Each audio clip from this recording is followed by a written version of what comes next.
Hello, everyone, and welcome back to my live stream. I hope that everyone is doing okay. Just been, still trying to take some time with the news that which just happened with Charlie Kirk, and I think it's been hard for a lot of us, and I never really, well, I sort of knew already the magnitude of what this whole him being gone was going to do. But it is. I thought it was just me for a minute. I mean, I've never met the guy physically, but I knew what he stood by. I knew what he fought for. I knew he was a conservative. I am a conservative.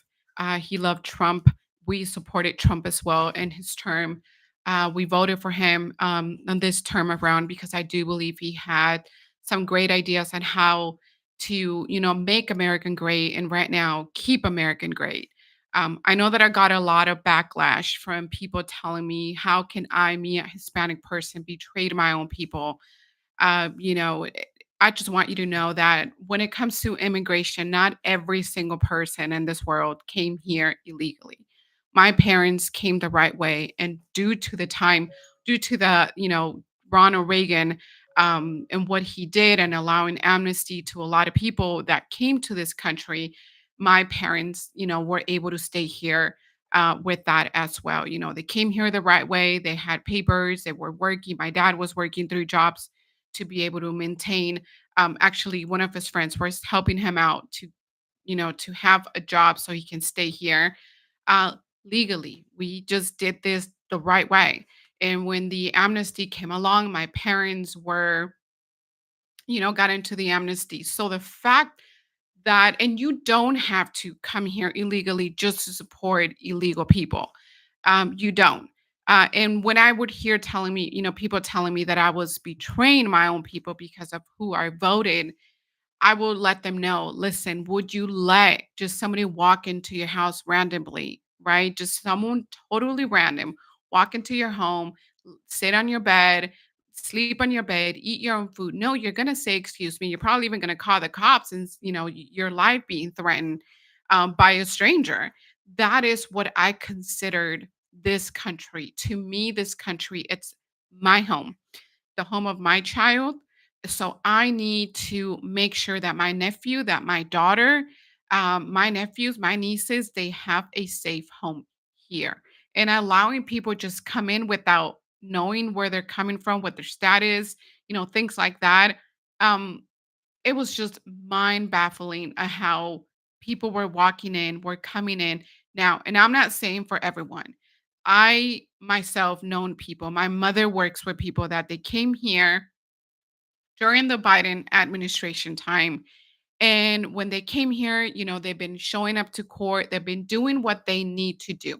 A lot of people came here, agreed that they were going to go to court, agreed that they were going to show up, and they never, ever, ever showed up.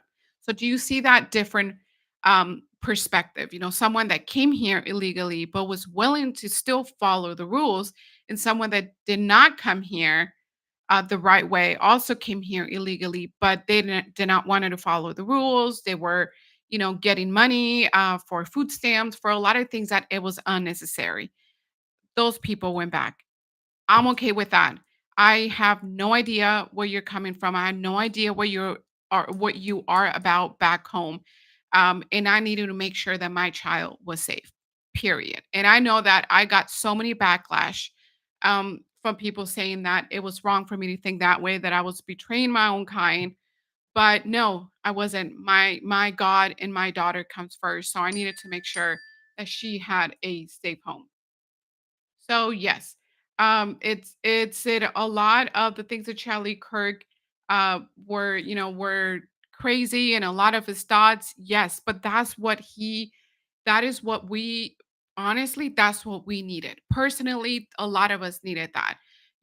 For someone who has a very small channel like myself and many other people, if we would say anything about immigration, anything about LGBT community, anything of that, we would be canceled out immediately on YouTube. Our page would be closed. It was all bad. But Charlie had a strong voice and he was very persistent, based on videos that I've seen people sharing, his coworkers, his colleagues, his best friends, and so on, like Candace Owens and, and Rubio, you're able to see that he worked really, really hard night and day. I mean, hardly slept, a very dedicated person that I wish I had that work ethic.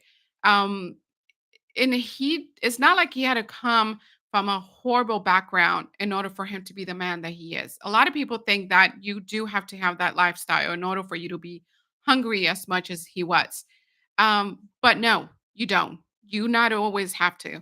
And he had that voice, right? He had that voice of fighting for people and, mothers like myself that did not agree with the whole LGBT community. I mean, my daughter's school had a group for LGBT people, but there was no group for Christians. She could not speak about God. She was told she couldn't speak about God, but yet there would be things in the posters and the walls saying, LGBTs, we support you. We're all these things. So it made me upset that her school was doing that. And at the same time, they were not protecting my child from situations of violence that some LGBTQ kids were doing. I was afraid because they were not being protected. They did not matter. They were just pushed to the side and it did not matter. And that's what it gets me upset. If we are going to want a world where inequality, where everyone should be welcome, that is not what it was being done. People that believed in religious were being told to stay quiet because what was in it was the LGBTQ community. It was the kids changing their genders. Um, those are the things that were just mind bound. I was just very upset. And I couldn't say anything. I couldn't share it on Instagram. I couldn't share it on Facebook. I couldn't share my concern in school because you would be canceled out or your kid will be looked in a certain way that it's just it wasn't safe for your child. Things of that nature. And that's what Charlie did. Charlie stood, was the voice, and still is the voice for many, many, many women, mothers, future moms, people that still believe the importance of family and marriage and the importance of parents being present and the importance of mothers being there for your kids. It is extremely, extremely important. And like I said, people like me could not say anything in regards to what we believe because if not, we were going to be canceled out. And Charlie had that voice. So for me, for forever, Charlie is going to be a person that I will carry in my heart and I will fight harder to say what I feel, to fight for a lot of women that are not able to speak up, to be honest with you. Because that's truly, truly what happened. He stood by God. Something that I thought it was so beautiful is that one thing he always wanted to be known by, and his wife said it yesterday or the day before yesterday in a beautiful, beautiful way. He always wanted to be known as the man of faith who believed in God, who was surrounded by the armor of God and truly fought for the word of God. And that is how he died. He died fighting for every single person that could not or did not have a voice. And Charlie, I want to say thank you. I want this podcast to be, a way for people, for moms, for women to know that we stand by you. It's it for his wife to know that his legacy is going to always live on. And as beautiful and it's funny because she made a statement saying, if you thought you quiet us down, if you thought that you stopped the cause, you actually just made it much bigger. And when Charlie died, it's the first thing I told my husband. If people thought that this was going to bring us down, that we were going to be afraid, people just are going to have they're going to be shocked because we are going to come way much stronger and we're going to fight for what we believe and they're not going to shut us down. We're not going to be afraid. We're definitely not going to be afraid. If you see, Charlie believed every single time he had meetings and every time he was out there debating in school, he believed that he was protected by God and that nothing was going to quiet him down. He had the strong belief. And that is what we have to walk with faith. That man truly walked with faith. I'm sure he was afraid here and there, but that did not stop him. That actually made him, you know, stronger and it made him to want to reach out to a lot of more younger people. The left was afraid. The left, totally felt afraid of his voice.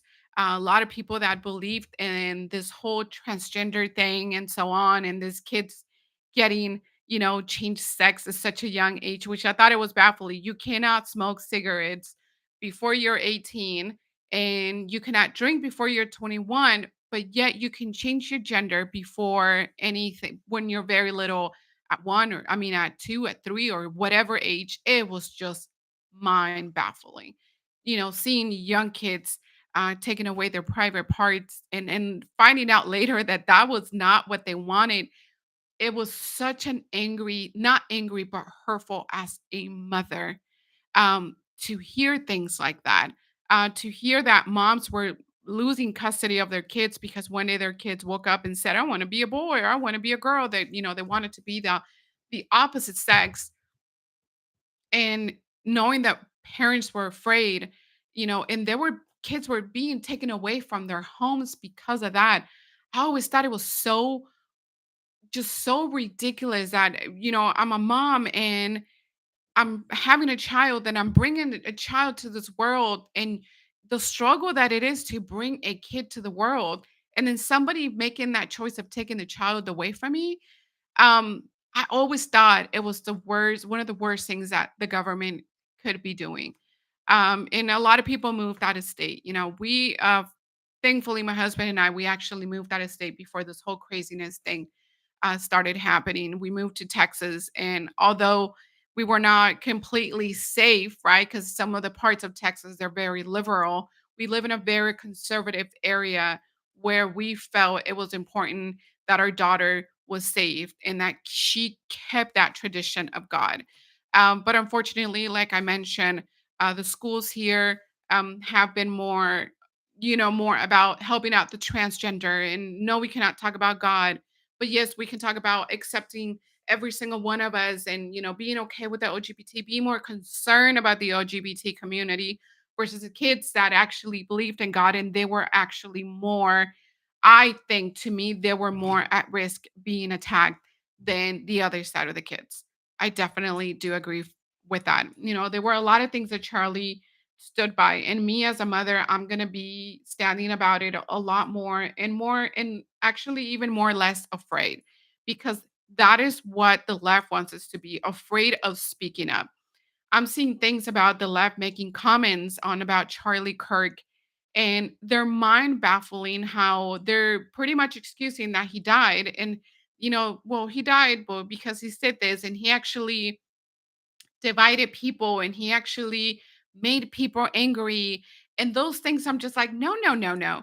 He never divided anyone. He actually became the voice for people that did not have big platforms like himself, and was able to help us to fight this whole thing of gender and LGBT and things of that nature, and made us actually even more powerful to be able to be okay with believing in God, because you kind of become a bit afraid sometimes, right? Like, oh my God, are they going to stop talking to me because I believe in God and things of that nature? That's what I went through. But seeing his belief and his how strong at such a young age, what he stood for, um, like I said, it makes women like myself to want to keep fighting and keep going. So, some of the things that I loved, and when I look at the things that he believed, um, traditional marriage and gender roles. Traditional marriage is extremely important. It's definitely important. We get to tell our kids so much. And this is one of the things that I sort of was teaching my daughter in the beginning, but then I'm like, no, this is not okay. And a lot, and I'm gonna say this, based on trauma as well. Me as a daughter when I was younger, my parents, my mother role was to stay at home, take care of us. My dad's role was to go work and and work really hard and take care of every single one of us financially. My mother kept the food and the house clean, making sure that we were safe, making sure we were fed, we had a good time, our schedule, and she ran the house. That woman ran the house and ran the financial side. That was the role. And growing up, honestly, that's what I wanted to do. It was my dream to be a mom, to, have a child, play that role of a mom and making sure that the house was taken care of. That is what I wanted to do. My parents, once they started getting, into their marriage problems, my father, he just financially, he just became obsessed with material. And there was a lot of fighting, physical fighting, almost killing each other from both sides. Me and my sister being part of the whole killing thing. Um, Plot that they had for one another without realizing that we were in the middle. Um, it's gr- they pretty much taught us growing up that we needed to be independent, that we needed to make our own money, and and all this independence. They never taught us to the importance of marriage, if your role with your husband and as a wife, and how you can do things differently. It was never, ever, ever like that. But because of that trauma that they had of, of a toxic relationship, they were trying to teach us something different. So my sister and I wanted to be the wife. I wanted so bad to be in a stable relationship, get married. My sister was more of, I'm going to be independent. I'm not going to depend on no man. I'm going to do this myself. She even started believing that maybe kids is not something she wanted to do. She just wanted to be an aunt, and then that's it. So, although she got married herself, I feel that a lot of that relationship was more of a 50-50 kind of thing. That's how I see it. Sorry, sister. Of a more of a 50-50, or maybe him 60 and then her 40, or something like that. But it felt as of, yes, as a partnership, but yet at the same time as her just depending on herself. So that was really hard for me to see, because that's not who I wanted to be. I wanted differently. So I fought really hard to keep my dreams alive. But like I said, I hit a few patches along the way with relationships that were not healthy. Once I met my husband, I was able to know this is what I could do now. But now it became more as of, I don't want to be a stay-home mom. I want to be an independent mother. I mean, um, independent woman, and I want to fight for my own money. And then we actually, in the beginning of our relationship, we had problems because he wanted me to stay at home, and I'm the one who wanted to go and work. Uh, so family was something that I was not seeing at the time. I wanted to get a house, do all these things, but being a mom was actually something that was in the back burner, instead of what I originally wanted in the beginning, which it was be at home, be a mother, take care of my kids, and have kids at a very young age. I wanted to do that because, truthfully, for me, I always wanted to be a mom. That was my dream. I loved it, and I still love it. I have one child. God bless me, and one kid. I wish He would have blessed me with more, but hey, that's excuse me, that's God's plan. But I always felt in my heart I wanted to make sure that I was doing what God wanted me to do. But I stopped. I stopped. So when I see that, Charlie believed in things like that in an era that we're telling our kids about feminism and being independent, don't depend from no man. You can do your own thing, and all these things like marriage and traditional marriages, it's going away because of what we're teaching our kids. Seeing that this man fought for that, I was just like, yay.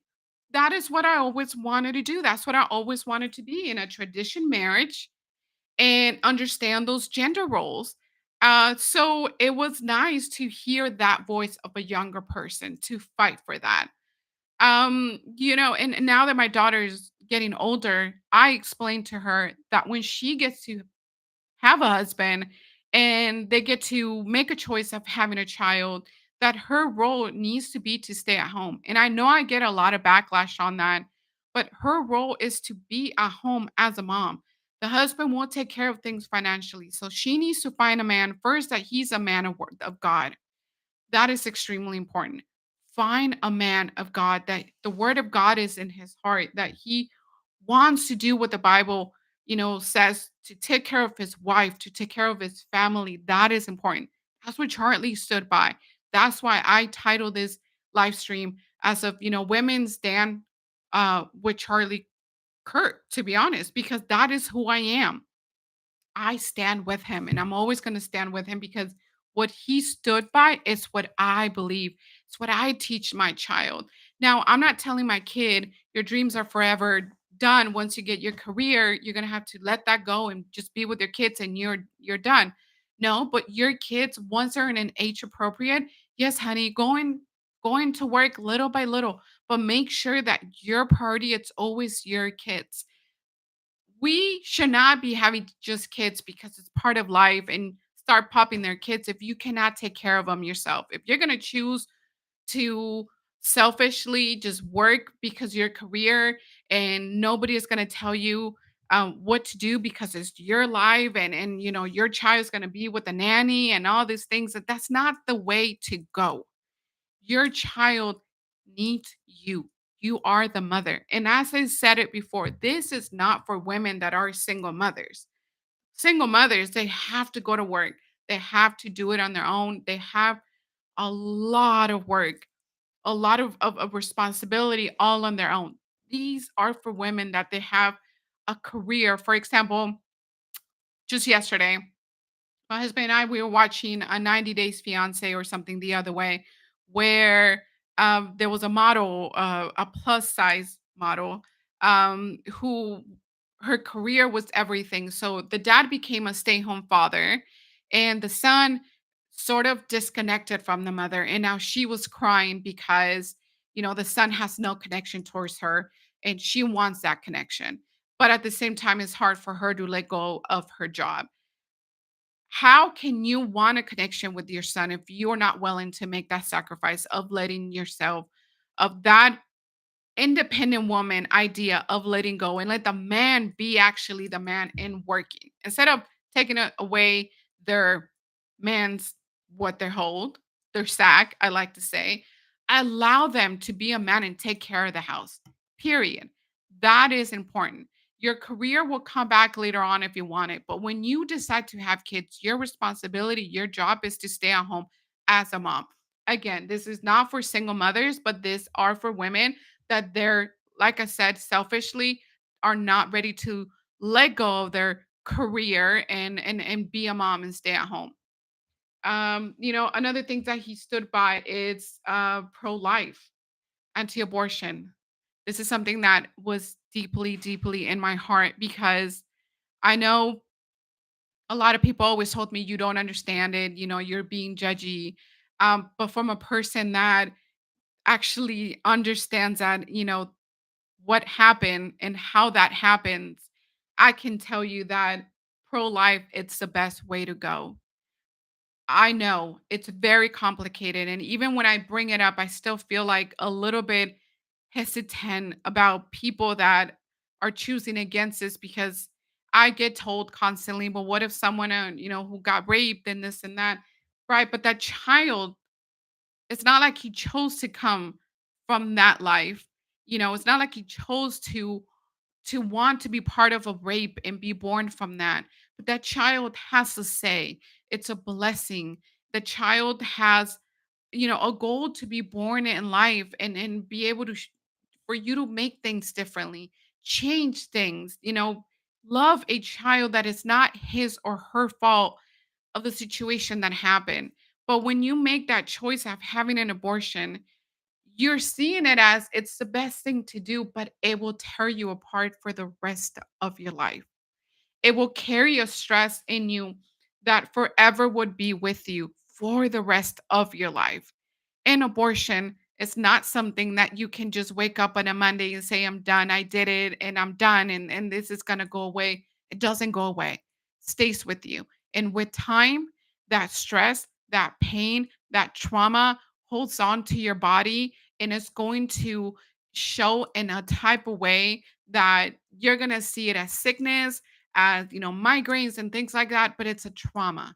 And Kirk believed in pro life and I believed in pro life. I tell you that from a person that has walked through that situation of how much you regret doing that. There is no day that I cannot look back and say I made the right decision. None. I made the worst decision of my life. And I understand how where others are coming from, but I always have to see it as a child, a baby, a you see it as a fetus, I see it as a baby immediately, cannot choose. And you as an adult, you have a power to choose, but you're taking it away from a beautiful angel, a gift from God. And he did not or she did not ask to come to this world the way of what you're going through and how he was coming to the world, she was coming to the world. So I'm definitely pro-life on that sense, and this is someone, and if anyone out there says you don't understand and this and that, yes, I walked through that abortion line, not life but life, that happened to me. I made the worst decision of my life, and from a woman that went through that, that carry that trauma, that experience, that never goes away. I hear a vacuum, I hear anything, and immediately my body goes into stress. Imagine how it is to carry that on for so many years. That's my first thought every single time we go to a hotel. I hear a vacuum that comes up. It's that moment, or when I see comments about, no, abortion is the way to go. It takes me back to that moment, that date, that clinic, that noise, that experience, the smell, every single thing is a trauma that you carry for the rest of your life. Um, I always wanted to have more kids, but my God blessed me with one. And I always felt if I was being punished that I couldn't have another one because of the decision that I made. Um, I regret it. And when someone tries to tell me that I don't understand it, I am the first person that will understand it because I walked through those shoes and that never goes away. And things like against LGBTQ, the agenda in schools and culture, as it stated, there was this pressure of protecting the kids, that LGBT kids, but no one was protecting the kids that believed in God. You couldn't talk about God, but yet you could talk about LGBT. You couldn't have a group of religion, of listening to God and writing about God and praying to God, but you could have a group about LGBT and protecting them and yada yada yada and let them speak their mind and let them be free. It's just something that I never understood. How does this work? How does this work? I never understood that. So to me, it's important that role for my daughter to carry, to be proud of God, to be able to feel free to speak out about him without being shut down. So I'm definitely trying to find ways on she can be more involved and and just be strong in what she believes. It's important that we teach our kids now how to stand strong with their beliefs, because when they get to middle school, when they get to high school, once they get to college, because I'm a believer that everything is from the left side, that the school, the government runs because of the left, or the left runs the left actually runs the school, that can end up actually creating an impact on my daughter and thinking differently. So I need to make sure that she thinks the right way, which is you believe in God and you stand by God no matter what. Christians' values should guide the public life. Something that I had actually been looking for or looking into. It's her school putting the commandments back in class. I think is important. Values, the values, and why do we need to teach our kids? The schools are afraid to do that. And they should not be afraid. I mean, you're afraid of opening a group for LGBT and protecting them, then you should allow all the kids that are Christians to be able to open up a group and fight for what they believe as well. But no, there's no space for that. And there's no time for that because we have to help out all the other kids, not the Christian kids, right? The Christians, let's make them be quiet. No, you cannot wear shirts about God. No, you cannot this and that. But you can wear a shirt that says inequality LGBT. You can wear everything else, but not about God. Interesting. Those are the things that I just I loved about Charlie that he stood for. Um, what else? America should embrace its identity as a Christian nation, Christians nationalism, mobilizing churches for politicals and culture battles, also advocates for free speech in college campuses. I don't think we have that right now anymore, or for a very long time, if I should say. Just because, as I said, freedom of speech to me involves also being okay to talk about a topic, but no, you'll get in trouble. And that's just something that it's going to be very hard to get back in school. And we should fight to be doing that. As a mother, I want to ask you, what are you doing today to actually change the way the schools are when it comes to religion? Are you fighting hard? Are you working hard? Because that's what we should be doing. As women, we should be fighting. As mothers, we should be fighting for religion to get back in school, for every class to have the commandments in every single class. We should be fighting for that, but instead, we're not. We're allowing the school to teach our kids what they want to teach, and what we say do not matter.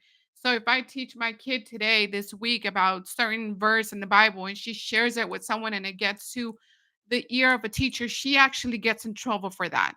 That's just mind baffling to me. I cannot believe that. I never really thought we could come to that world, that we need us, the Christian, we are more in danger um for believing in God. But hey, God even says it in the Bible, that a lot of people that were Christian, that we believed in him, we were going to suffer. And that's what happened to Charlie. And that's actually what's happening to Charlie's wife at the moment. This woman is suffering, his kids are suffering, Charlie's parents are suffering because they're Christian, because they believe strongly in God.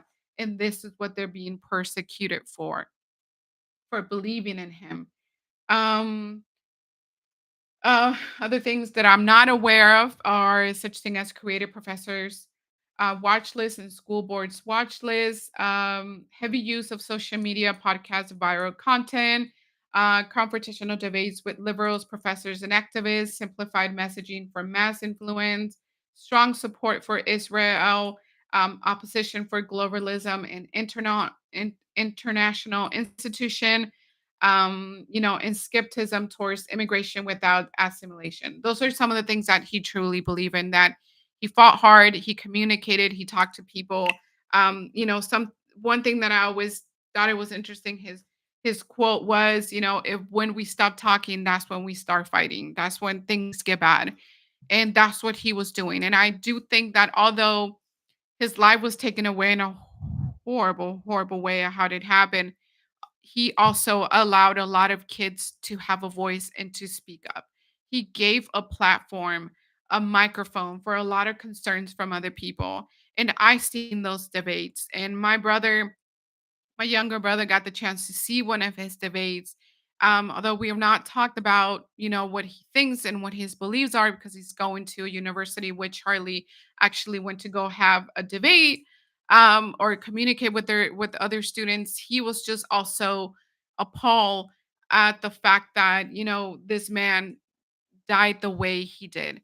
So this is no excuse whatsoever for anyone to be able to take away somebody's rights, to have us freedom of speech, and think differently. It's kind of like you're not allowed to think differently, because if not, you're gonna get killed.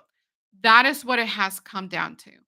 And we get, if anyone thinks that we're going to be afraid of speaking up, actually, like his wife said, and I told my husband, and like I said before, that his cause is going to be way stronger than before.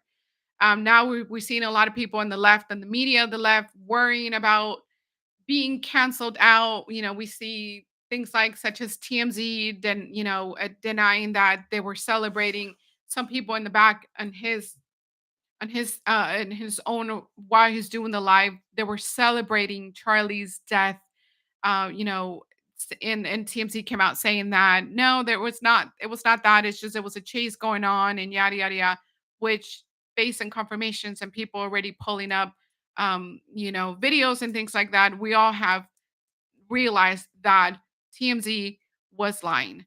That the people that they were in the back or in the room were actually celebrating a Charlie Kirk being dead.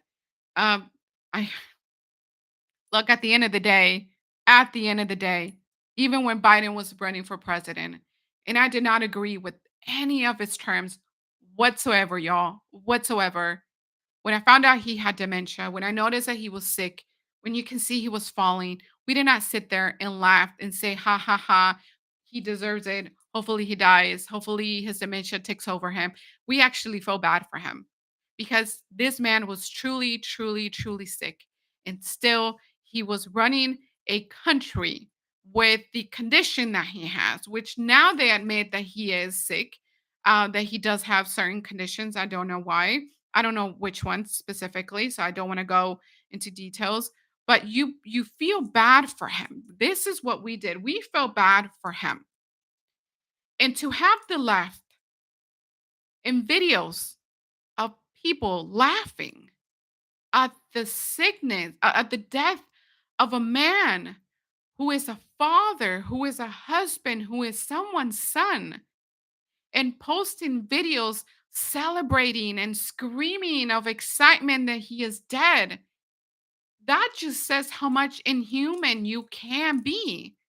That just means who actually you need Jesus, which is what Charlie was trying to fight for people to believe in him more because people are celebrating a death, a horrible death, the way they did, that he just totally proved even more that we need God and we need Jesus and that we, Christian mother like myself, um needs to needs to fight, that we need to fight. We truly do.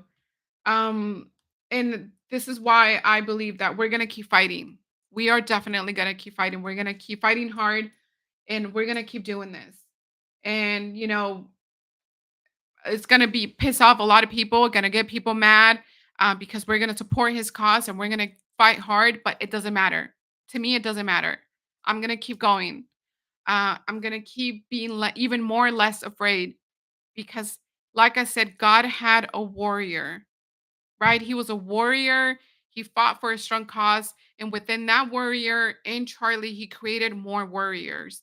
That is what happens. We are soldiers, warriors, you name it.